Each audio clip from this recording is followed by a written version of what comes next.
The remnants of a once great mansion, christened the Hermitage by its builder, still stand in Hamilton, Ontario. Destroyed by fire in the 1930s, the ruins are a mere shell of the splendor that once was. But among the remains, two paranormal entities from the manor's opulent past have been reported.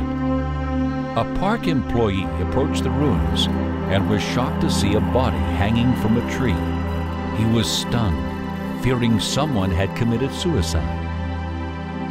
The figure swayed in the wind and then vanished. The terrified employee ran. Later, he learned there had been a suicide at that very spot, but he was over a century too late to have stopped it. Originally built in 1865, the Hermitage ruins still stand in Hamilton, Ontario, a mere shadow of the Grand Estate's historic heyday.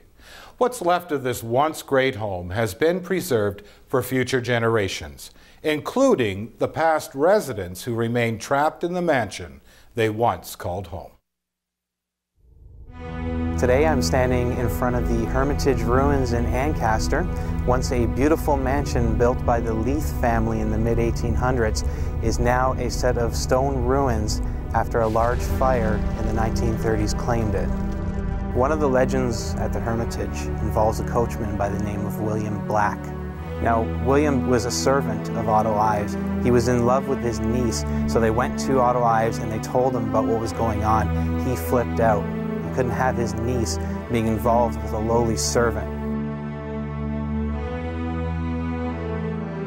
William Black couldn't take the pain of not having his love, so he went out back with a length of rope and hung himself.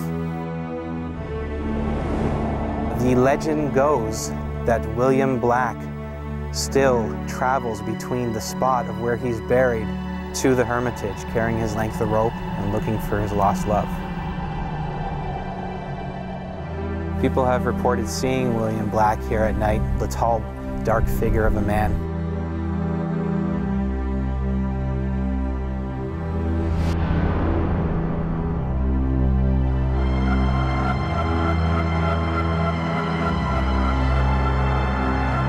They've seen him disappear, but also we've gotten reports of people who saw him, got scared, and turned around and quickly went the other way. Well, I've always felt that there's a lot of energy at the Hermitage. Not all good energy, there's a lot of negative energy here. I had an unusual experience after one of our ghost walks. I had to go around the one side of the Hermitage to call the people who were kind of milling around back to come back out because the security guard's going to lock the gate. So I ran around the right side of the Hermitage and I saw two people, looked like they were dressed in black, but it was very dark.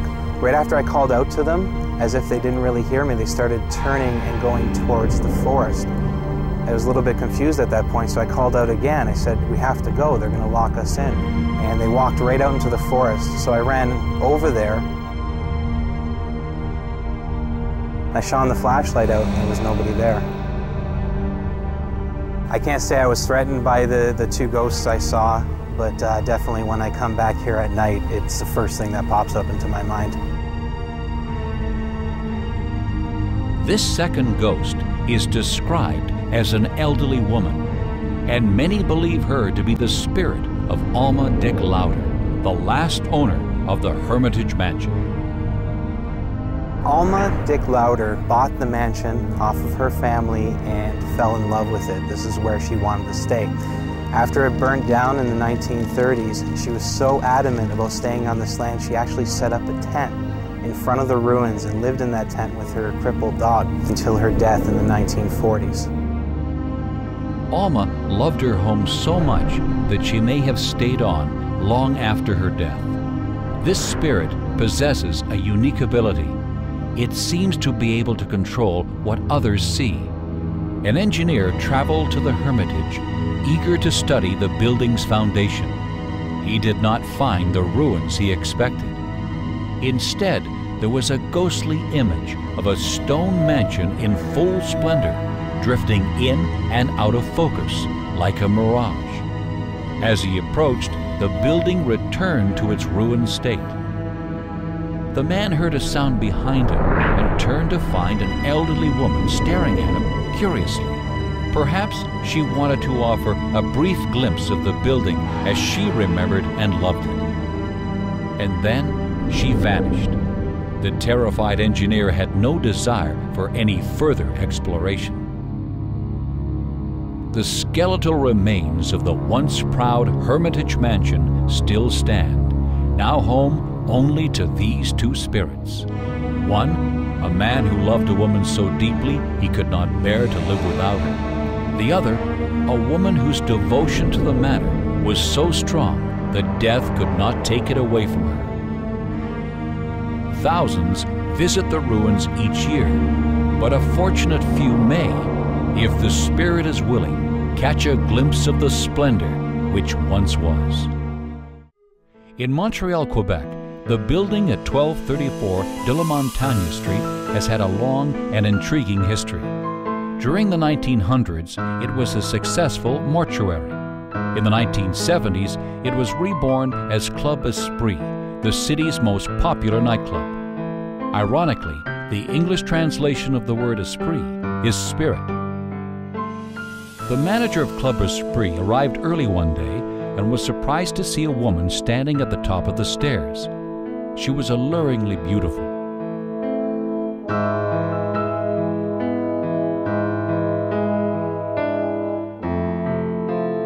She smiled at him and slipped away. Curious, he followed her through the club, all the while wondering how she had gotten into the locked building. Many employees had reported strange events in the club, but the manager had yet to experience anything unusual himself. Cautiously, he approached the mysterious woman, not wanting to startle her.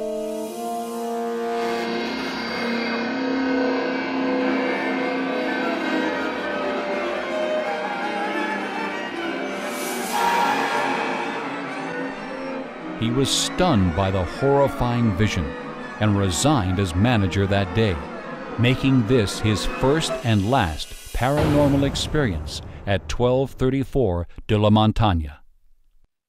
The building at 1234 de la Montagne in Montreal, now home to the World Beat Complex, has a particularly menacing haunting. These are not passive ghosts, but aggressive apparitions whose physical appearance embodies our darkest fears. The 1234 de la Montagne used to be the funeral home that was very well known around the whole Quebec province. But when it closed down, rumors circulated about necrophilia, which was never proven. Perhaps the spirits of those people whose bodies were defiled here have not been able to rest in peace. It's possible that the perverse events of the past have left a negative, supernatural energy in the present, which manifests itself in these nightmarish apparitions of the dead. During 1234 de la Montagne's period as Club Esprit, a hostess came face to face with the ghosts of the building's dark period as a mortuary.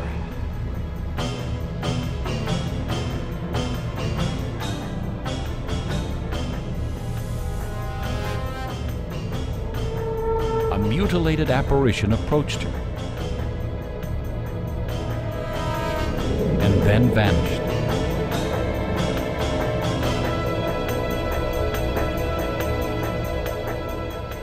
Suddenly, it reappeared over the landing, just a few feet away from her.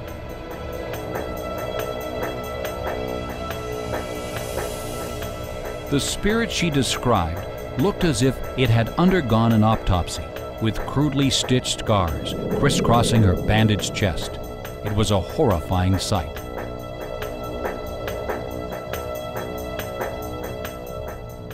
From what people have been reporting, we're not talking, about good, nice, happy spirits. Some of them might, but mostly we're talking about ugly, disturbed apparitions. So it doesn't sound like it's a good situation here. We have one story that comes at some point where one of the girls went downstairs to the bathroom and got hit in the face by unseen ants. The ladies' room was the scene of many frightening encounters at Club Esprit. There were reports of entities that seemed to shift from vaporous matter to solid flesh at will. These were not calm spirits, but angry and violent apparitions. One young patron was attacked by the strange, mutilated woman. The figure seemed to disappear and reappear, but never relaxed her vice-like grip. Suddenly, the scarred figure released the young girl and vanished for good. What is now the ladies' room was once the mortuary's embalming area. Perhaps long ago, this was the site of some depraved desecration of human corpses. Not all the experiences at 1234 have been with malevolent spirits. Staff of the current Worldbeat Complex Art Center, now housed here, have reported more positive encounters with the spirit world. Well, I had a personal experience with a ghost. It was a really strange encounter. I heard a sound and I was going to hear what it was, and then there was a big blue light, very, very bright, and it was like a ball, and it was shooting towards me, and it came in and entered through my arms, and then it filled my entire body.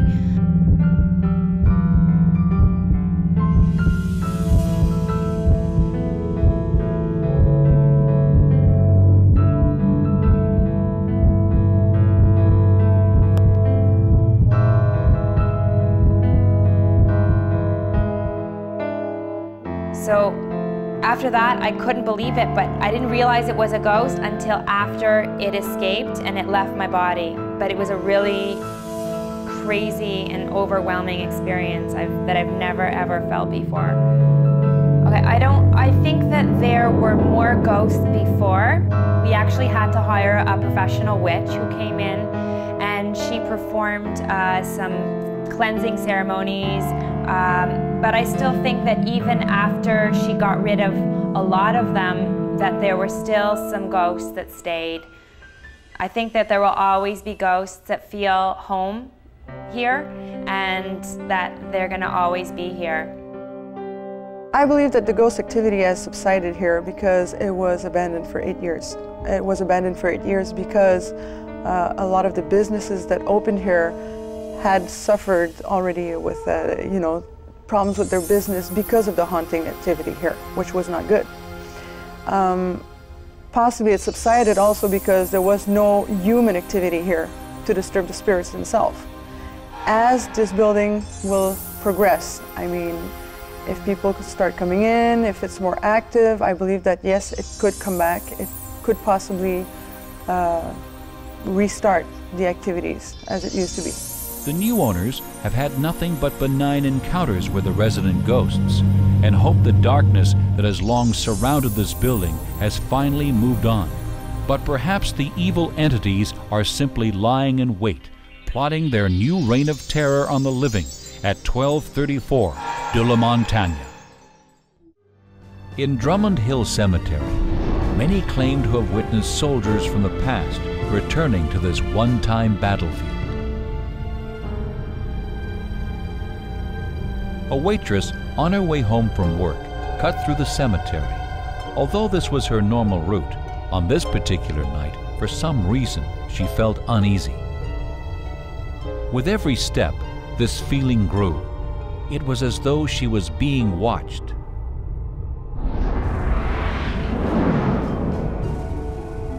She stopped for a moment and looked behind her, and though she saw nothing, she was unable to shake this sense of fear.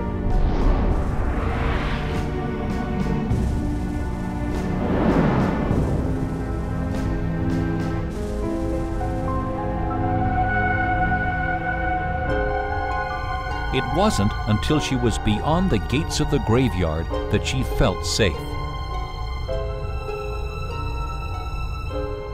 Now, from outside, she peered in. To her astonishment, she saw 3 soldiers, and then, in an instant, they were gone. Confused and frightened, she left the cemetery, vowing never to cut through there again.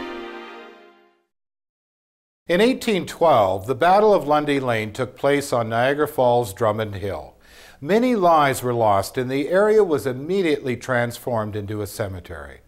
Now, over a century later, the spirits of 3 young Canadian soldiers still roam this hallowed ground, seeking an end to the horrific battle that claimed their lives.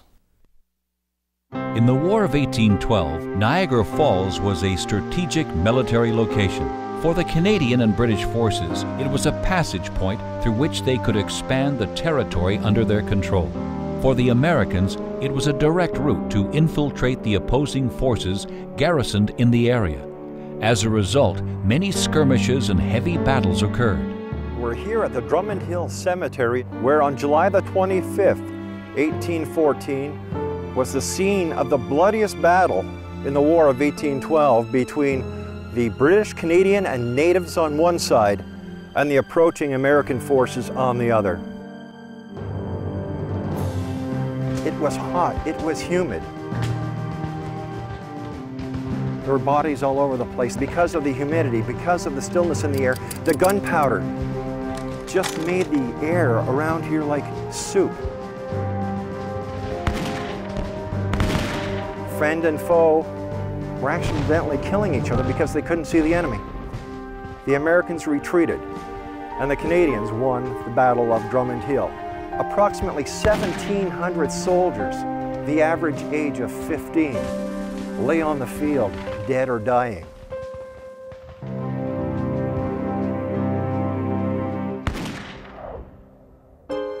One day, a local man took his normal shortcut through the cemetery to get home. He had heard countless stories about the legend of Drummond Hill, but never believed them. In the distance, he saw a strange male figure, then another, and yet another. Then, as quickly as they had appeared, the 3 soldiers vanished. The young man dismissed the experience, deciding that his eyes must have been playing tricks on him, and he continued on his way. However, as he walked further down the pathway, an unsettling feeling came over him that he couldn't shake. When he glanced back, he saw the same 3 ghostly soldiers advancing toward him. At first startled, then frightened, he ran off in an attempt to escape the gun-wielding trio. He stopped for a moment to glance back at his pursuers. The 3 spirits were still right behind him. He sprinted away as fast as he could and never looked back again. The individual identities of these 3 soldiers remain a mystery. It is believed that they died at the Drummond Hill battle, protecting the British line. Perhaps they were 3 friends, fighting and dying side by side.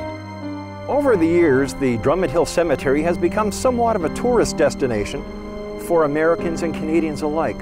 But recently, a new kind of tourist has shown up here, the ghost hunter, the paranormal seeker, the researcher. There have been specters of lights photographed. There have been soldiers as if standing guard over certain tombstones. Truly, this has got to be one of Canada's most haunted graveyards.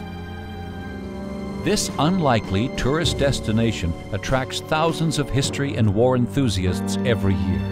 One such visitor came to admire the graveyard's historic headstones. However, on this night, he would encounter more of the past than he had bargained for.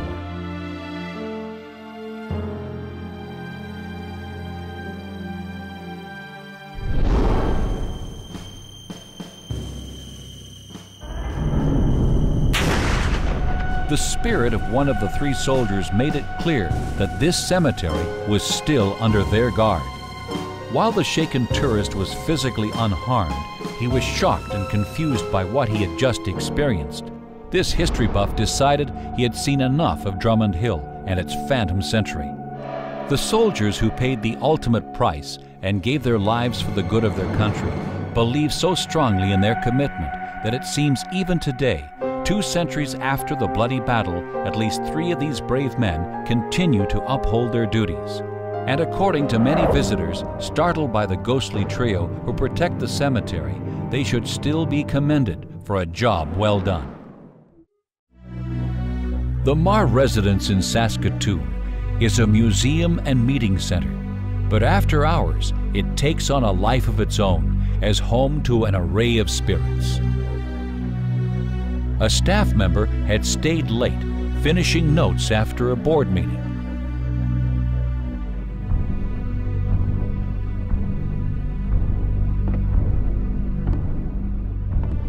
She heard footsteps echoing through the empty house.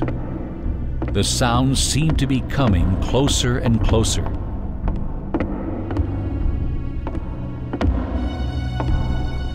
She was shocked when a man stepped into the doorway. He was pulling on a pair of white gloves. His body was transparent, and he began to almost vibrate, as if being electrocuted. She knew this was not an actual human being, but some sort of apparition. Then the strange man walked away. Frightened but curious, she followed.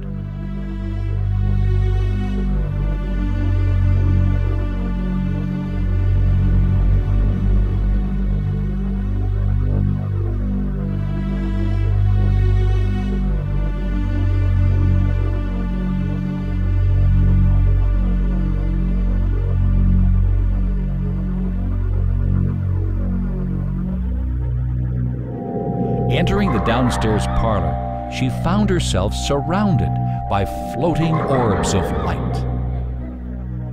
These luminescent balls seemed to dance around the room, accompanied by the sound of children's laughter. The mysterious lights fascinated her, and for a moment she forgot her fears.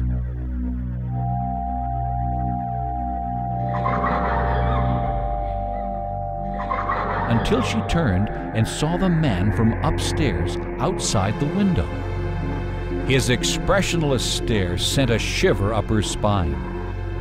And as her terror intensified, she ran away in fear.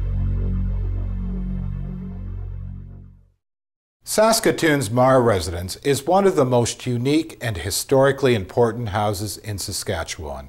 It is also haunted. Ironically, this very small home houses 3 distinct and separate ghostly entities. The Marr is the oldest house in Saskatoon that's still on its original site. It was built in 1884, and the city acquired it in 1979, and it became a designated heritage property and is now open to the public for programming. There was a group of school children that came through the building one summer, and one of their chaperones was a woman who was psychic, and she was very intrigued by the possibility of ghosts, and actually came back later and walked through the house with us and described the various presences, including the fellow in the upstairs bedroom. She said he was a fairly reclusive sort, spent a lot of time in his room reading. He worked at a business that required him to do record keeping, and he was very proud of his penmanship, and he was very vain about his hands, and he always wore gloves on his hands whenever he went outside. The antique desk that was once in the upstairs bedroom is now displayed in the parlor. This may explain why the ghost has begun to appear downstairs. For a quiet, educated man, this writing table was most likely where he felt at home. Following a function, another staff member heard sounds coming from the parlor. She saw a young man sitting at the desk. When he saw her watching him, he immediately stopped what he was doing, picked up his white gloves, and walked off into the corner of the room, out of her sight. She went over to investigate, but found the room was empty. But the most startling part of the encounter was the desk itself. The woman watched in amazement as all the items began to disappear one by one. And then the writing table closed up on its own. The room had returned to normal, but she couldn't shake the feeling that there was still something there with her. When you look through the Henderson directories for the years 1909, 1910, there's a fellow named Charles Gathercole who lives at this address. And Charles Gathercole works as a clerk in a business on Broadway, 2 blocks east. So we think that perhaps the ghost of Miss Charles Gathercole, and we refer to him as Charles. The ghost downstairs is a very unsavory sort of character, and both the woman who worked in the office upstairs and I felt uncomfortable in the basement. She said she could only be down there for about 10 minutes at a time before she felt somebody watching her. And he's big and burly and dirty and bearded, and he's got yellow teeth and yellow fingernails, and he smells. And he's just a very unsavory character. And he also has expectations of women, and that they should know their place. Many of the staff have had unnerving encounters with the spirit in the basement. A woman went downstairs to locate some stored files. Immediately, she felt uncomfortable, as if something was not only watching her, but inexplicably, she felt quite threatened too.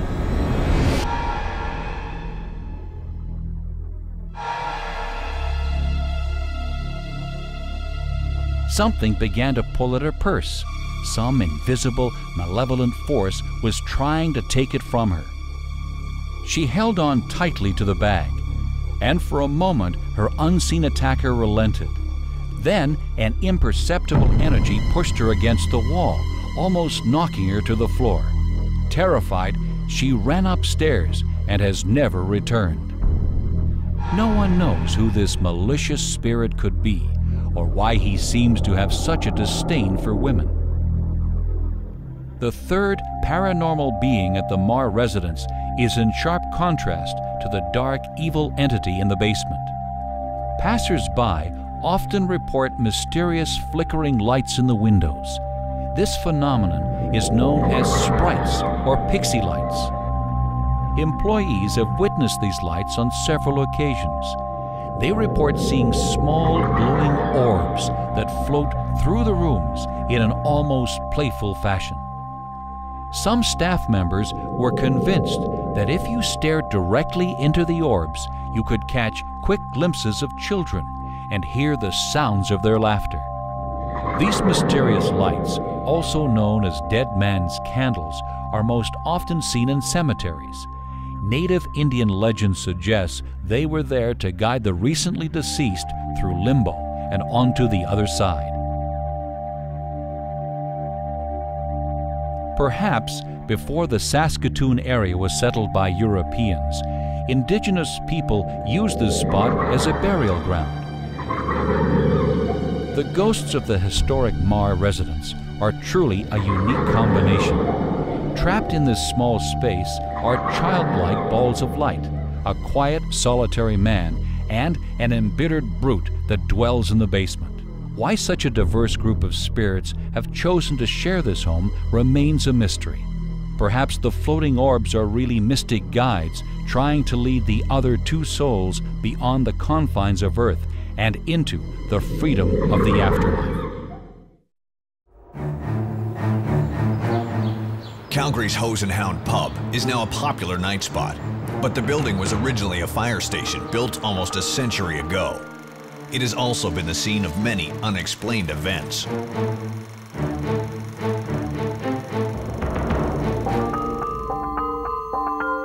Paranormal expert Gretchen Michaels made arrangements to spend the night in the building to investigate these reports firsthand.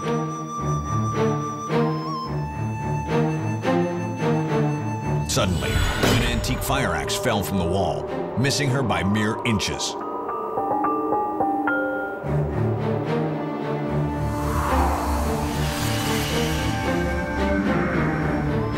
Frightened, Gretchen began to regret being in the building alone. Perhaps she was not.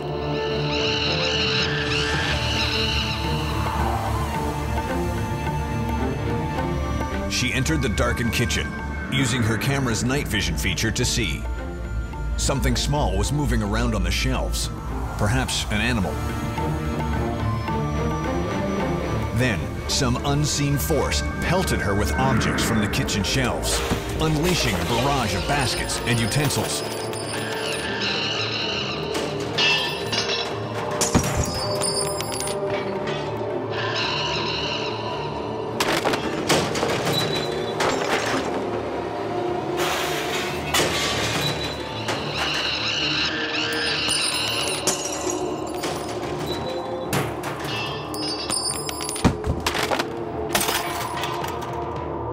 Fearing for her safety, she fled the building.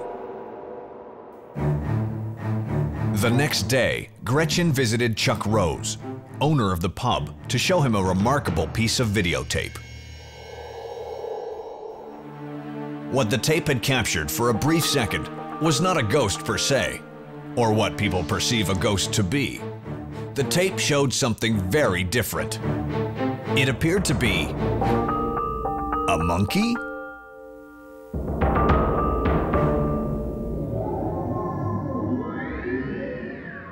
Anyone who has ever loved a pet will claim that they have as much personality as human beings.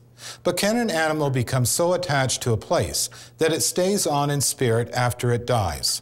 In Calgary, Alberta's Hose and Hound pub, there are people who will tell you it is more than just possible.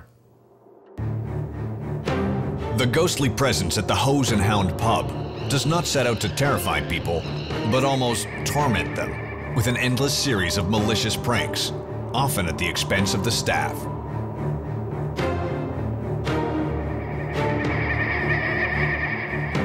Trays of food are a favorite target, and staff report hearing a strange sound after one of these incidents, as if someone or something was laughing at them.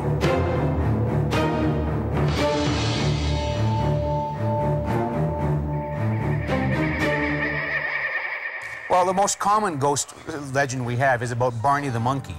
The very first fire chief of Calgary was a guy named Cappy Smart, and he had a thing about animals.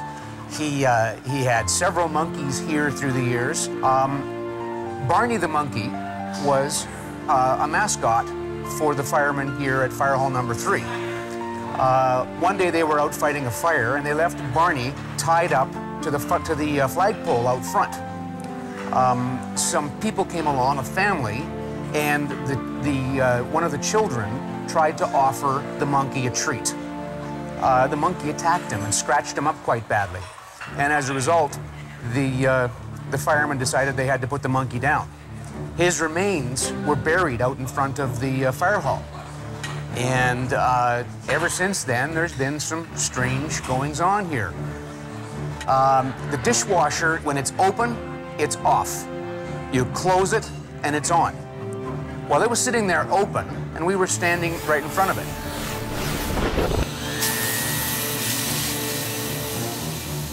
And all of a sudden, it came on with the lid open.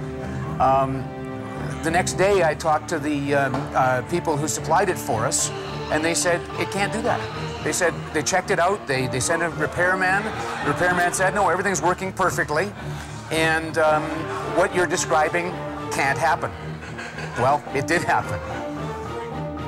The pranks played by the spirit known as Barney are not always so harmless.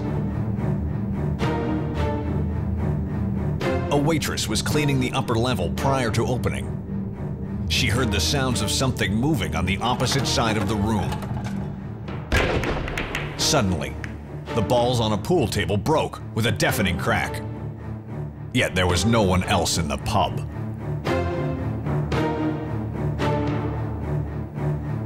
Then pool balls began to fly across the room, thrown with tremendous force directly at her.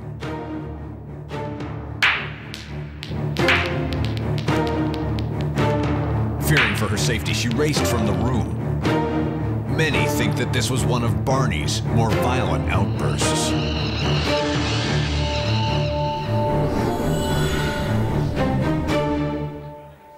The Hose and Hound is one of Calgary's most popular pubs, where even the staff come to relax and enjoy a quiet drink. But some think Barney may have an appetite for alcohol.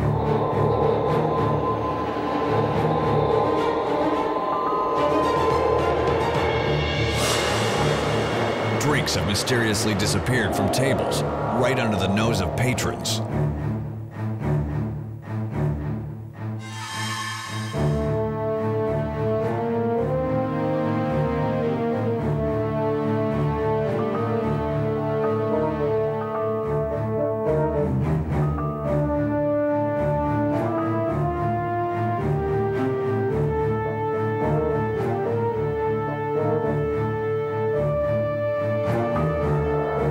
Later, they have discovered their now empty glass, far from its original location. Some suspect that Barney may have had a hand in these beverage hijackings. Working animals often show a level of devotion equal to any human being. Perhaps Barney's dedication to the firehouse was so great in life that it has carried over beyond death. Whether he is feeling playful, malicious, or just thirsty, this former mascot continues his supernatural monkey shines at Calgary's Hose and Hound pub. Hotel Fort Garry has been Winnipeg's grand hotel of distinction since 1913. Unique to this hotel, however, are two long-dead guests who have leave.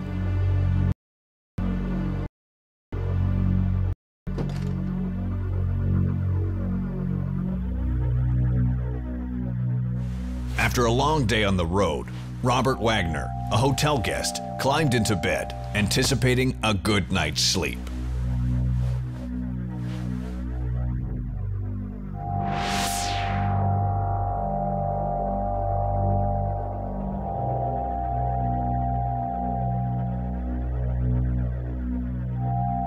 Adjusting his position in bed, he turned and felt someone lying in the bed next to him. Panic gripped him as he opened his eyes, only to see a woman in bed with him. As he looked in the direction of the woman, she gently blew him a kiss and vanished.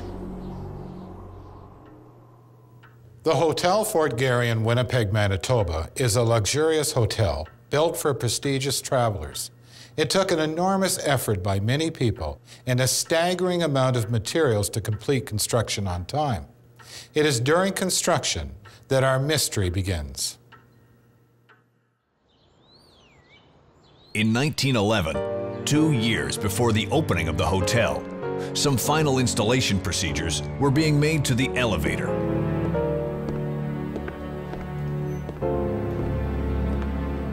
Rutherford, the hotel's maintenance man, was called to work on the problem.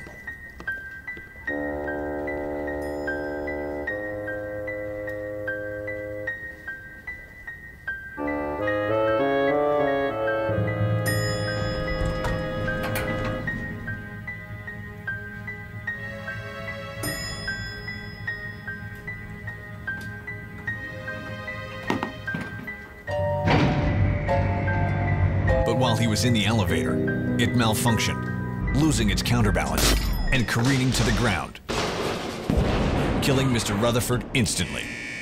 It is suspected that the unfortunate Rutherford is just one of the many spirits which haunt Hotel Fort Garry.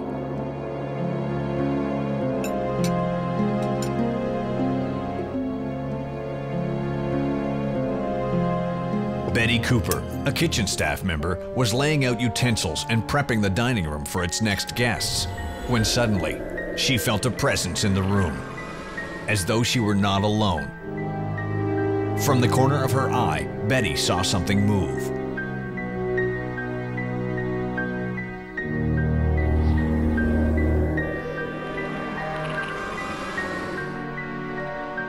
Upon investigation, she found nothing out of the ordinary, but was still unable to relieve herself of the feeling of being watched.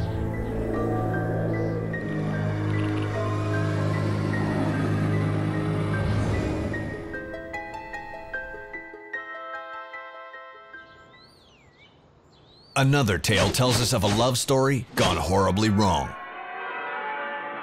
Mary and her young lover John had eloped. Secretly, they thought. They hid themselves away at Hotel Fort Garry for a honeymoon. It was in room 202 their marriage and their fate would be sealed. Disapproving of both the marriage and John, Mary's father discovered their whereabouts and stormed into the room, dragging the hapless husband away from his daughter.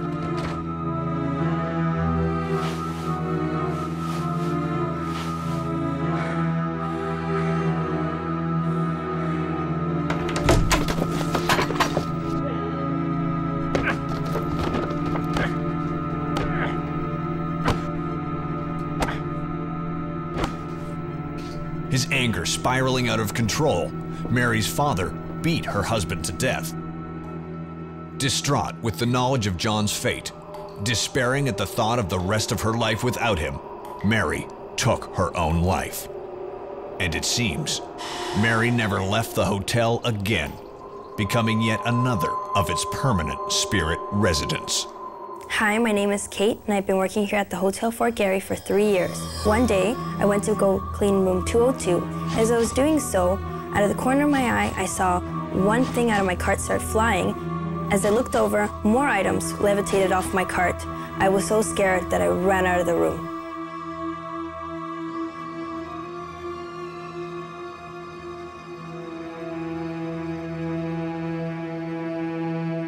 My name is Diane. I was staying at the Hotel Fort Garry here in Winnipeg, and one night I was staying in one of the rooms and I was sleeping.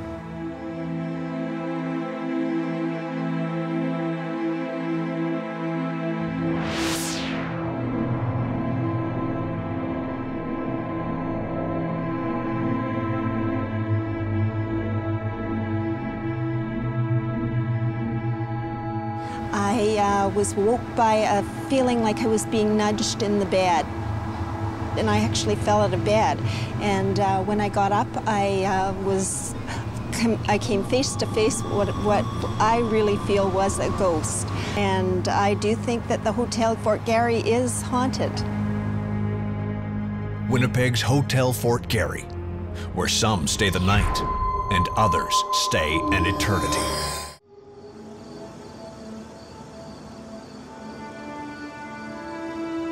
Walter Peck, a staff member at Edmonton's Mackay School Museum, was working late, preparing a room for an important meeting the next morning.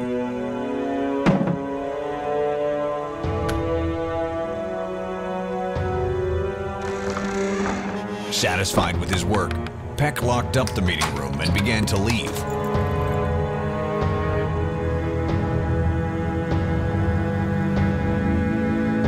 As he walked down the hall, he heard the sounds of children echoing through the empty building.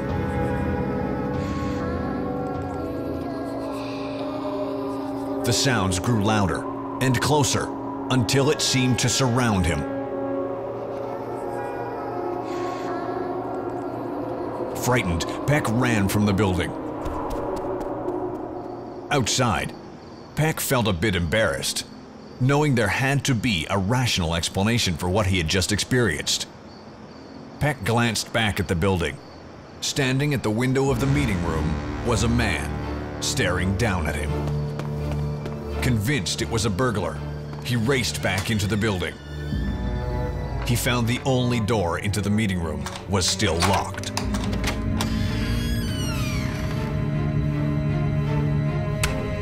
Yet somehow, his carefully set up room had been reduced to a shambles.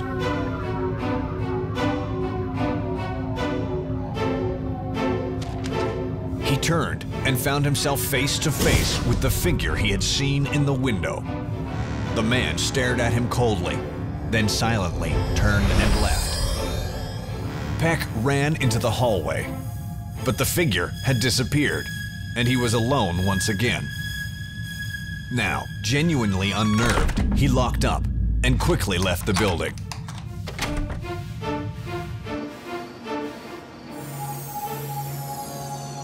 This would not be Walter Peck's last encounter with the mysterious gentleman. Edmonton, Alberta's Mackay Avenue School Museum chronicles the long history of both the city and the building. But this is a museum where the past literally comes to life. The staff and visitors report an astonishing array of unexplained activity. None doubt that they share these halls with the spirits of long ago. The Mackay Avenue School building has been many different things. It was once the site of Alberta's first legislature, and now houses a museum and provincial archives. But its time as a school may have left the greatest imprint on the building, as voices from that era still echo through its empty classrooms. The Mackay School goes back to the early 1900s, and I believe that the history that is in this building has led to many of its current hauntings. The kids that went to the school and some of the workers who worked on its original construction, and some of them who died, obviously are remaining behind at the school, probably just to make sure that their school stays intact. Longtime staff member Lisa Traeger, working late one night, had a mysterious encounter with one of the building's former students. She saw a child wearing an old-fashioned school uniform staring at her. The boy ran off. Traeger was convinced the boy had somehow wandered into the building, so she followed him.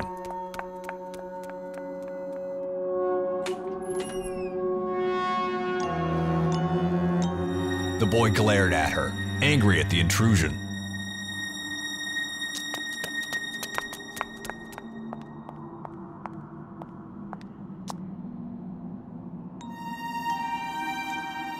Her efforts to catch the boy proved futile, as if he could predict her every move. Giving up, she returned to her work, only to find the mysterious boy standing at her desk.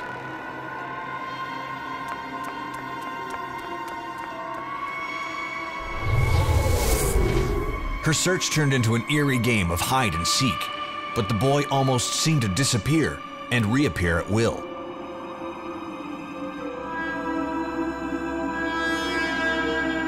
Finally, the boy vanished before her very eyes.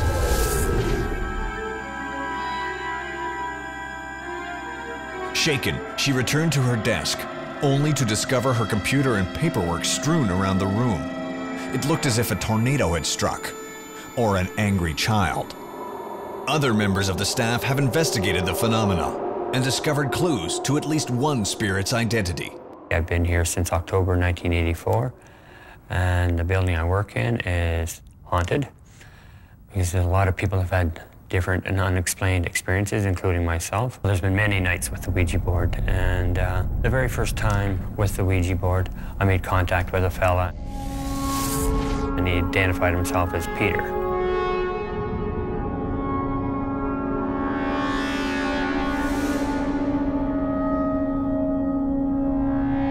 He was supposedly a laborer who fell off the roof during the 1912 edition. Peter identified himself as dying on January 3rd, 1912, and I was born on January 3rd, 1951. And our schoolhouse opened on January 3rd. I feel maybe that's why there's a connection between Peter and myself. A lot of other fellow workers have experienced some sort of thing happening here that was strange. The strange events generally occur at night, when employees are alone. The building's boiler inexplicably failed one evening, and as the lone staff member, Walter Peck felt duty-bound to investigate. His search led him to a second encounter with Peter.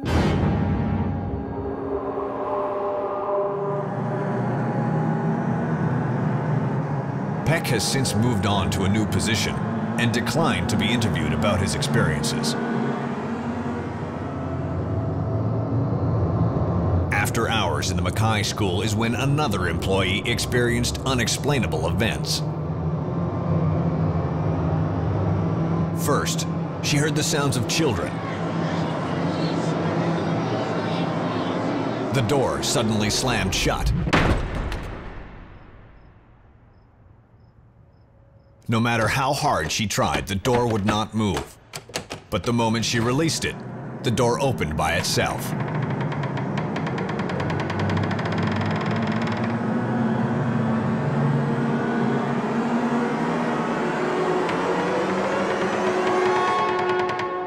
As she made her way out of the building, The sounds of children surrounded her.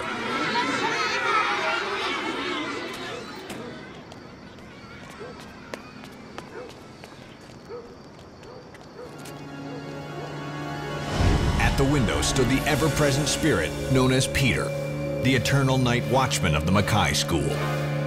Some theorize that Peter is a guardian, protecting the young spirits that inhabit the building. We may never know why these entities have chosen to stay on after death, but one thing is clear. As long as this historic building stands, its hallways will never be truly empty.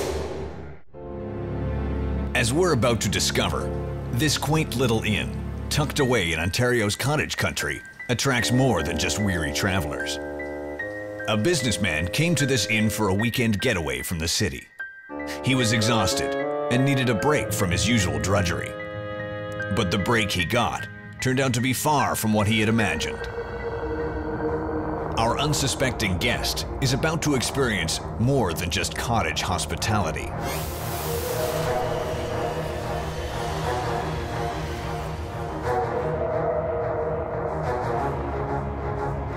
The visitor felt as if he was being followed.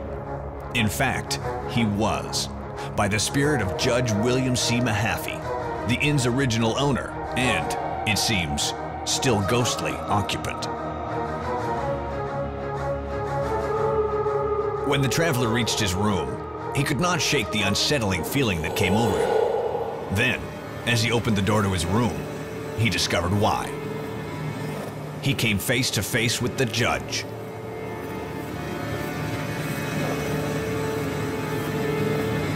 And then, as the ghostly apparition approached him, it simply vanished.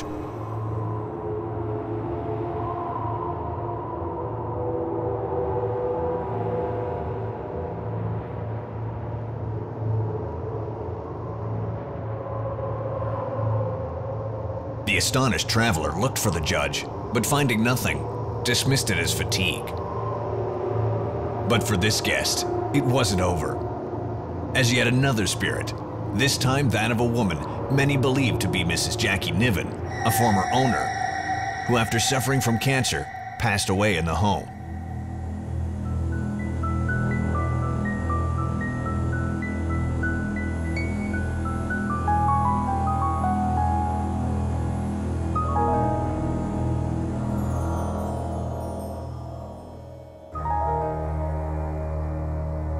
The man awoke from his sleep, startled to find this ghostly woman in white staring at him.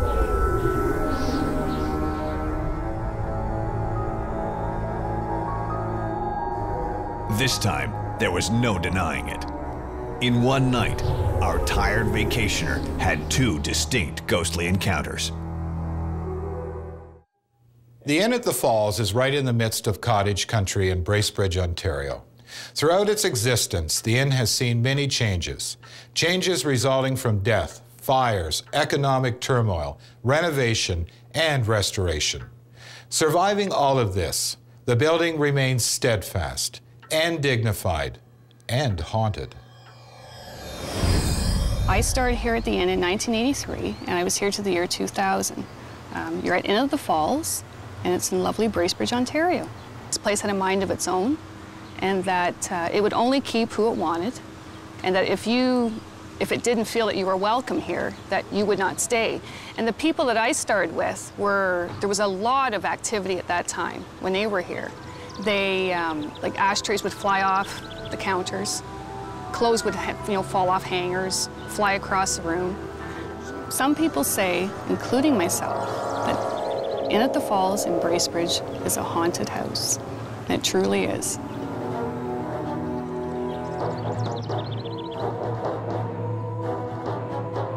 Another former owner, pregnant, climbed carefully down the stairs when she lost her grip.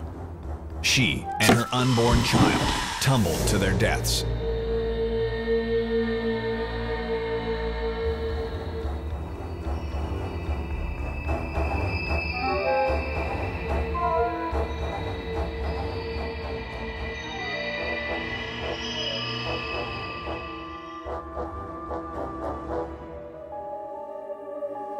Late one evening, a guest at the inn was awakened from a deep sleep by footsteps.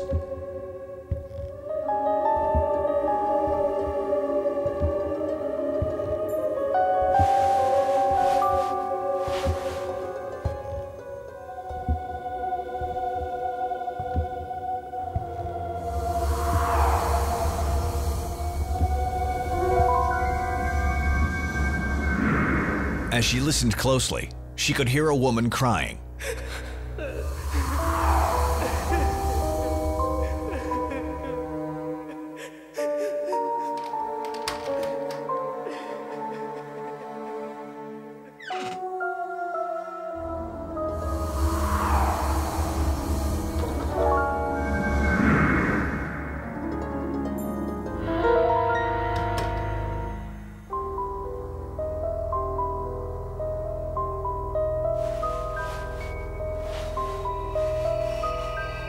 When the sound stopped, she returned to bed.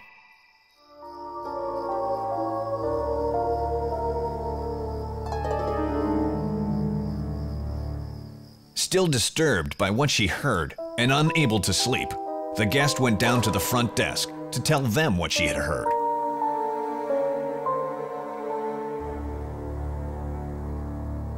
She asked the staff person if someone was having difficulty on her floor. Astonished with the guest question, the clerk responded by telling her that she was alone on the floor.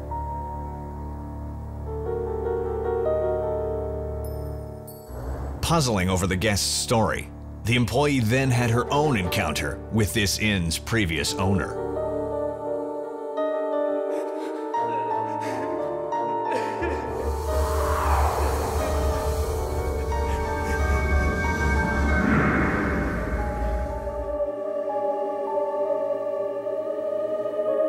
Inn at the Falls in Bracebridge, Ontario is a great place to stay. Where else can you expect cozy rooms, excellent service, and a variety of ghostly encounters? Hatley Castle at Royal Roads University was once the magnificent residence of the incredibly wealthy James Dunsmuir, who seems to live on there long after his death. Laura Johnston, a visitor to the castle, found this out firsthand. Entering the castle, Laura had the distinct feeling that she was not alone. With an eerie feeling of being watched, she glanced up behind her, where she saw a dark, shadowy figure on the landing, who seemed to be staring directly at her. Slowly, she made her way to the top of the stairs, but saw no one there at first. Suddenly, an older gentleman startled and frightened Laura as he approached her. Laura Johnston certainly was not the first to see James Dunsmuir long after he had died, and she wouldn't be the last, as his spirit seems bound to the hallways and rooms of this, his former mansion, for all eternity. Victoria's Hatley Castle in British Columbia was built for James Dunsmuir, a former Premier and Lieutenant Governor of British Columbia. The castle was home for the family until the 1930s. Today, it is home to a family of spirits. Some of the other ghostly sightings around the castle seem to have something to do with the time when this building was used as a military college. Hi, we're here at Hatley Park, and behind me is Hatley Castle, located in Victoria, British Columbia, in the community of Colwood in Souk. The estate was built by James and Laura Dunsmuir in 1908, between 1908 and 1910, and the house was originally intended to be a retirement home for James, who had just stepped down as Lieutenant Governor of British Columbia. The government turned it over to the Department of National Defense, and they ran a military college here from 1940 until 1995, and then in 1995 they opened up Royal Roads University, which is what's here now. With the family's sordid past, it's no wonder that people consider Hatley Castle to be haunted, and there actually have been several sightings of ghosts inside the house.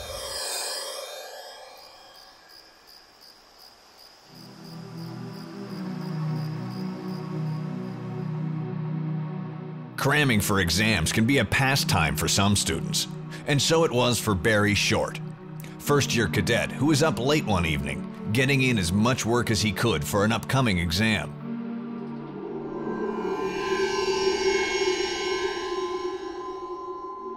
Staying up too late he fell asleep at his work.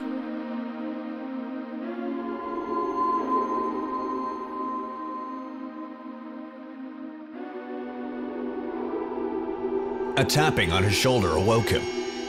Looking around, he saw no one and, thinking he must have been dreaming, drifted back to sleep.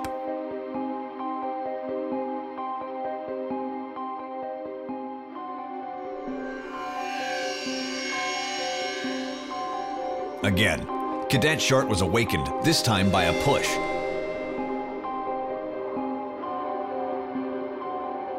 He looked up and saw a woman staring directly at him. As he watched her for what seemed like just a moment, she walked away and simply vanished. The young cadet tried to get a grip on himself. Was he dreaming? Or was he just visited by a ghost? Perhaps the ghost of Laura Dunsmuir. They took the description that he gave and went to visit Dola, who was living on the property at the time, and they described the woman to her, and she said that it was the spitting image of Laura, her mother. Now, as with any historic building, there's always ghost stories attached to it, and some of the more famous ones involve James Jr., who was one of only 2 sons James and Laura had. James Jr. decided to join the military to serve his queen and country. On the day of his departure, James prepared himself, adjusting his uniform so that he looked perfect.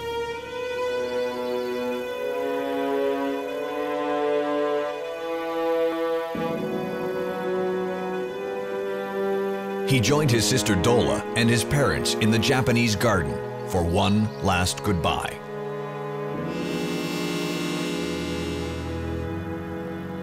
As they embraced, James Jr. received some final advice from his father. He knew how much his family loved him and wished him home safe and soon.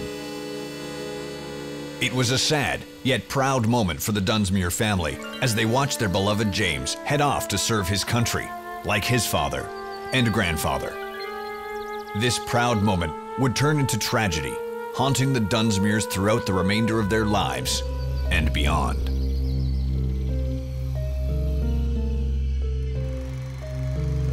A German U-boat had sunk James' ship, the SS Lusitania. All aboard perished, including James Jr.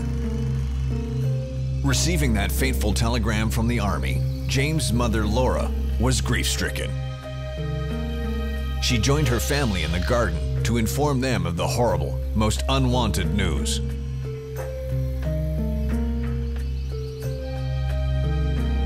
The family was shaken to its very core, and they did their level best to console one another. The Dunsmuirs never really recovered after the death of their son. Now, Dola, who was the youngest daughter of James and Laura, was particularly upset by the death of her brother, and the only way she found to calm her nerves was by taking long walks in the Japanese garden.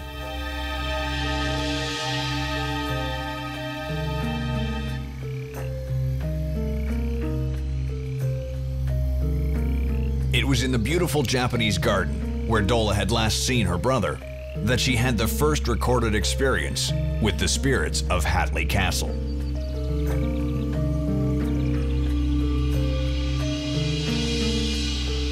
From across the pond, Dola saw a man standing in a military uniform. Looking closer, she saw it was her brother James.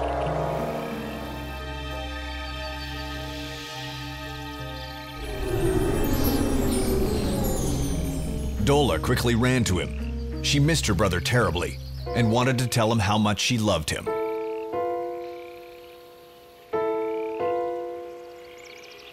When she arrived at the spot where she saw the uniformed man, of course, no one was there. If her eyes were not playing tricks on her, then perhaps her grief had become unbearable, causing hallucinations. Disappointed and saddened, she returned to the gazebo. And then, from behind her, Dola heard her name being called out. She looked back and saw her brother, and somehow she knew her brother understood exactly how she felt. It was as though James had come to say his final goodbye to his sister, and then vanished. Visitors to Victoria's Hatley Castle in British Columbia, now Royal Roads University, may still encounter the Dunsmuir family, who seem bound for all eternity to this incredible castle. The beautiful and elegant Dean House restaurant is a popular dining spot in Calgary, Alberta. But this lovely building was also the scene of a tragedy, one which has given it the reputation as Alberta's most haunted building. One night, a staff member was alone in the building, yet she clearly heard footsteps coming from the attic. The footsteps ended, replaced by the soft notes of a piano.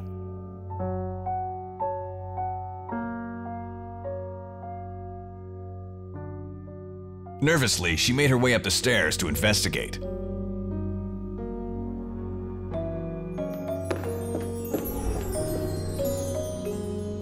She entered the upstairs parlor, but the room was empty.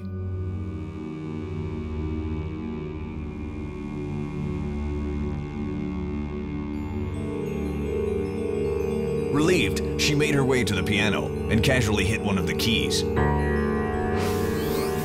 The moment she did, the room began to come alive. A rocking chair began to slowly move on its own. She reached out to steady the chair, but the rocking stopped before she could touch it. Then she saw a crimson stain on the floor. She reached down to touch the puddle when it vanished. A low, whispering sound began to emanate from a mirror in the corner. Cautiously, she made her way towards it. Behind her was a woman with wild, angry eyes. She turned to protect herself, but the room was empty. Then, some invisible force began to move the rocking chair again, and she fled, knowing she had encountered the spirits of the Dean House.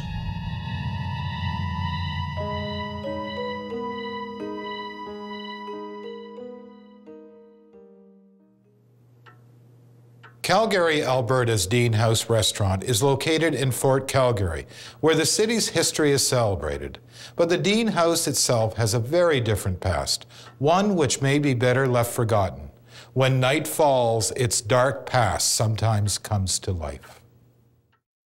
The Dean House was built by the last serving superintendent of the Calgary Barracks, Captain Richard Burton Dean, and he moved into the house in 1906. And lived in the house until 1914.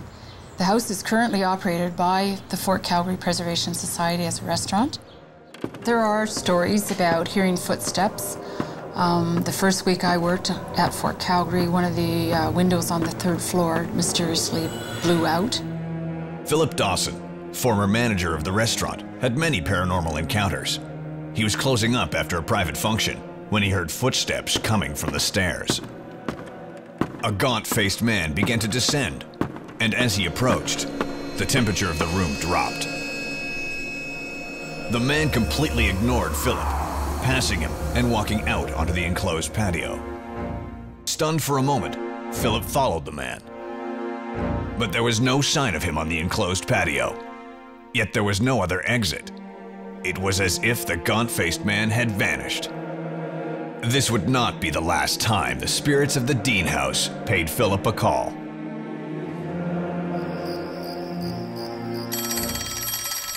On another occasion, he distinctly heard a phone ringing in the building's parlor. The only phone in that room is an antique, yet it was ringing, in spite of not being connected to the wall. Then the gaunt-faced man appeared again, standing in the doorway, staring at Philip, who was frozen in fear. The figure walked away, and the phone began to ring again, a call Philip chose not to accept. There was a murder, double murder-suicide in the house.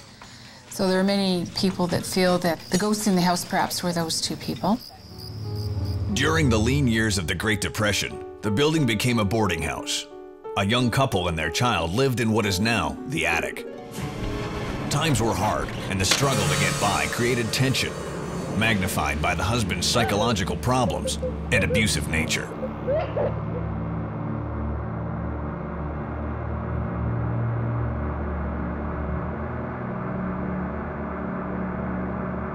The husband's behavior became more and more erratic until finally, one night, his inner demons took control. Holding a butcher's knife, he made his way into their bedroom.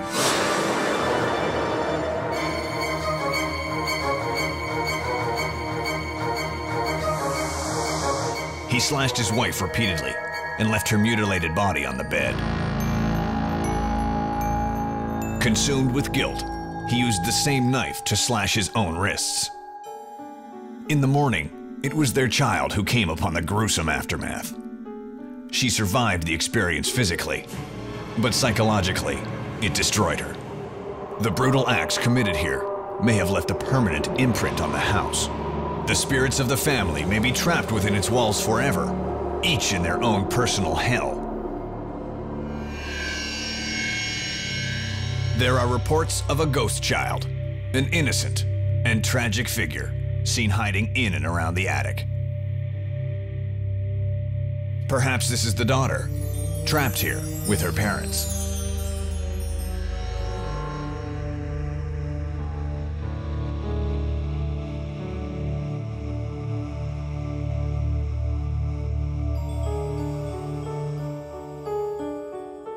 Philip Dawson had another strange experience.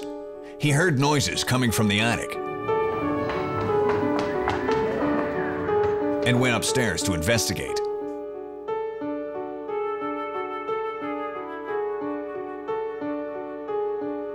Upon entering the attic, he saw a child, dressed in clothing from a bygone era.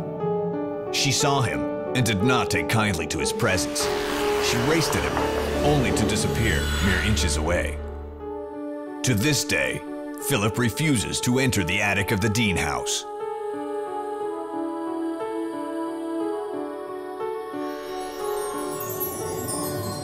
The ghosts of the Dean house represent a tortured family portrait. The spirit of the woman in the mirror, condemned to relive her brutal death. Her child, even though she lived on for many years after the murder, the happy little girl she once was, died that fateful morning and has returned to the building. And finally, the killer himself, trapped for eternity at the scene of his own crime, just one of the lost souls inhabiting the Dean house.